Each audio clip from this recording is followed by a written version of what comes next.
আমি আৰ্টকুমাৰীৰ পৰা নামি আহিলোঁ আৰু একদমেই শক্তি নাই, তাত বহি থাকিবলৈও শক্তি নাছিলে।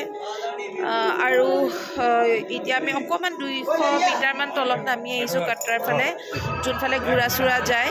চ' আমি এয়া পাইছোঁ ঘোঁৰা, আৰু পাৰ হেড 1500কৈ লৈছে। চ' ইয়াৰ পৰা আমি ঘোঁৰাত যাম আৰু আহোঁতে খোজকাঢ়ি আহিম চাগে। এয়া চাওক, পোহৰ হৈ গ'লগৈ। আমি আহি পাওঁ মানে বহুত ঠাণ্ডা ইয়াত আৰু বহুত বেছি ভাগৰ লাগিছে। হ'লেও এতিয়ালৈকে এয়া মেইন মন্দিৰ, মেইন ভৱন মাতা ৰাণীৰ। আৰু আমি ভাবিছোঁ যিহেতু নন ষ্টপ আহি আছোঁ, আমি ভাবিছোঁ অকণমান ৰেষ্ট লৈ লওঁ, তাৰপিছত মেইন দৰ্শনৰ কাৰণে আকৌ লাইন পাতিম। আৰু সময় হৈছে 5:12 আৰু আমি আহি পাইছোঁহি মন্দিৰৰ ওচৰত। আৰু একদম চৰ্দি তৰ্দি লাগি অৱস্থা বেয়া, আৰু ঘোঁৰাত আহোঁতে গোটেই পিঠি, ভৰি, আঁঠু কোনটো কি হয় একো ধৰিব পৰা নাই, ইমানেই বেছি বিষাইছে। ত' ইয়াতে আহি অকণমান বহিছোঁ আৰু ভোক লাগিছে। ত' বাবাই অৰ্ডাৰ কৰিছে চুজি কা হালোৱা আৰু মই অৰ্ডাৰ কৰিছোঁ ৰাজমা চাৱল। তো অকণ খাই এতিয়া একদম ৰেষ্ট ল'ম, যিহেতু মন্দিৰৰ ওচৰত পালোহি। অকণমান দেৰি ৰেষ্ট লৈ দৰ্শন কৰিম আৰু তাৰপিছত যাম আমি ভৈৰৱ বাবা।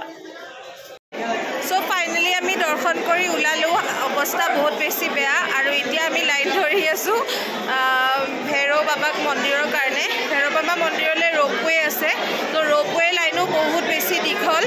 আৰু আপুনি যিমান দূৰ আৰ্ধেশ্বৰীলৈকে আহিলোঁ, তাৰপিছতো আমি ঘোঁৰা লৈ ল'লোঁ। সেইটো আপোনালোকক দেখাবই নহ'লে, কাৰণ অৱস্থাও নাছিলে, ফোন চোন ওলোৱা আৰু ইমান এলাও নকৰে ফোন। তো আমি এতিয়া লাইন ধৰি আছোঁ আৰু লাহে লাহে গৈ আছোঁ ৰোপৱে ফালে। ভালে ভালে দৰ্শন হৈ গ'ল, বহুতে ভাল লাগিলে দৰ্শন কৰি। আৰু এতিয়া আমি ৰোপৱেৰ গোটেইখিনি দেখাম। আৰু আমি ভাবিছোঁ যাওঁতে আমি অকণমান কেনেকৈ যাওঁ নিজেও নাজানো, যেনেকৈ সুবিধা হয় তেনেকৈ যাম, আৰু যেনেকৈ যাওঁ আপোনালোকক দেখাই যাম। চ' দৰ্শন কৰি বিৰাটেই ভাল লাগিলে। আৰু যিমান কষ্ট কৰি আমি আহিছিলোঁ সেইটো পূৰা ফুলফিল হ'ল। চ' এইটো ভৈৰৱ বাবাৰ লাইন।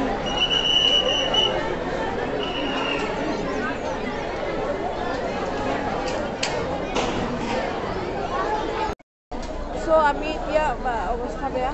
চ' আমি এতিয়া ইমান দূৰ লাইন ধৰি আহিলোঁ, অকল এটা ৰ' পাৰ হ'ব আছে।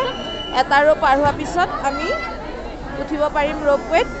আৰু মই ৰোপৱেটো দেখাই দিছোঁ, মানে এটা যায় এটা আহে, আৰু ডাঙৰ আণ্ডাৰ 50% মানে যাব পাৰে, 50 পিপললৈকে কেপাচিটি আছে। চ' ভালেই, বেছি দেৰি ৰখি থাকিব লগা হোৱা নাই। আৰু এইটো দৰ্শন কৰিয়ে আমি ওলাই দিম কাটৰালৈ। হৈছে গোটেই মাতাৰ মন্দিৰটো, য'ত আমি এইমাত্ৰ দৰ্শন কৰি আহিলোঁ। বহুত দূৰ ওপৰত উঠিব লাগে, আকৌ বহুত দূৰ তললৈ নামিও আহিব লাগে মাৰ গুফাটোৰ কাৰণে। আমি এতিয়া উঠিম, আমাৰ টাৰ্ণ আহিছে। ইমানখিনি লাইন ক্ৰছ কৰি ৰখি ভাগৰ লাগি গৈছে। বাট ইমান মানুহ আছে যেতিয়াতো লাইন ধৰিবই লাগিব।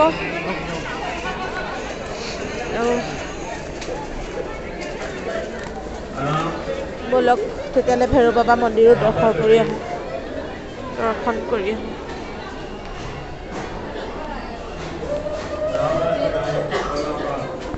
এয়া পালোঁ আমি ভৈৰৱ বাবা মন্দিৰ, আৰু এয়া মানুহ ওপৰলৈ উঠি আছে। আমাৰ অৱস্থা বেয়া। এইখিনি দৰ্শন কৰাৰ পিছতহে আমি কিবা এটা খাম, ভৰিয়ে কাম নকৰা হৈ গৈছে। চ' ফাইনেলি আমাৰ ভৈৰৱ বাবা দৰ্শন কৰাও হৈ গ'ল।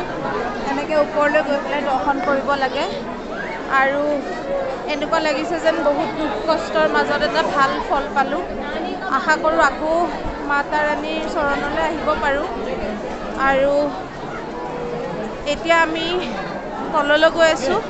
তলৰ পৰা আমি যোনটো ৰ'পৱেত আহিছিলোঁ সেইটো ৰ'পৱে আমাক তললৈ লৈ যাব চ' তালৈ গৈ পেলাই আমি কাটৰালৈ ওলাম আমাৰ দৰ্শন কৰা হ'ল আৰু আমি এতিয়া তললৈ নামি আহিলোঁ আৰু আমি ৰখি আছোঁ বৰ্তমান ৰ'পৱেৰ কাৰণে আহিবলৈ ৰ'পৱেখন আৰু চাওকচোন আগত ইমান ধুনীয়া ভিউ ইমান ধুনীয়া পাহাৰ মনটোৱে ভাল লাগি যায় দেখিলে ইমান পবিত্ৰ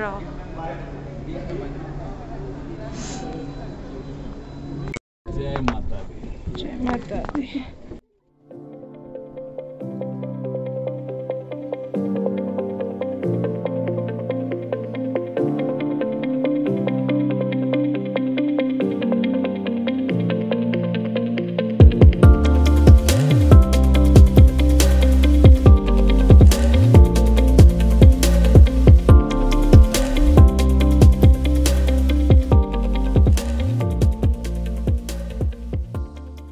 So finally আমি ডিসিশন ললো কি আমি যাওঁতে তললৈ কাটৰালৈকে হেলিকপ্টাৰত যাম তো আমি নিজে টিকেট কাটি ললো তাতে হেলিকপ্টাৰৰ কাৰণে আৰু বেছি দামো নহয় 1800 পাৰ হেড হয় তো আমি তাত অনলাইনো কাটিব পাৰে আপোনালোকে অনলাইনো পোৰ্টেল আছে আৰু তাতে গৈ পেলাইও কাটিব পাৰে তো আমি যেনে তেনে হেলিপ্যাডৰলৈকে আহিলো আহি পেলাই এতিয়া আমি হেলিকপ্টাৰৰ কাৰণে ৰখি আছো কিন্তু ফৰ সাম সেফটি ৰিজনস মই বহুত এক্সাইটেড হৈ আছিলো যে প্ৰথমবাৰ হেলিকপ্টাৰত উঠিম আৰু আপোনালোককো দেখাম বুলি কিন্তু ফৰ সাম সেফটি ৰিজনস তাতে হেলিকপ্টাৰৰ পৰা ভিডিঅ' নট এলাউড আৰু অকমান জাস্ট যেনে তেনে উঠাব পালো গ্লিমছ এটা হেতুকে দেখাইছো আৰু মই মোৰ ভিডিঅ'টো আজি ইয়াতে শেষ কৰিছো আশা কৰো আপোনালোকে মোৰ ভিডিঅ'টো চাই ভাল পালে আৰু যদি ভাল পালে please like share and subscribe to my channel খাই বৈ ফিটিং থ্যাংক ইউ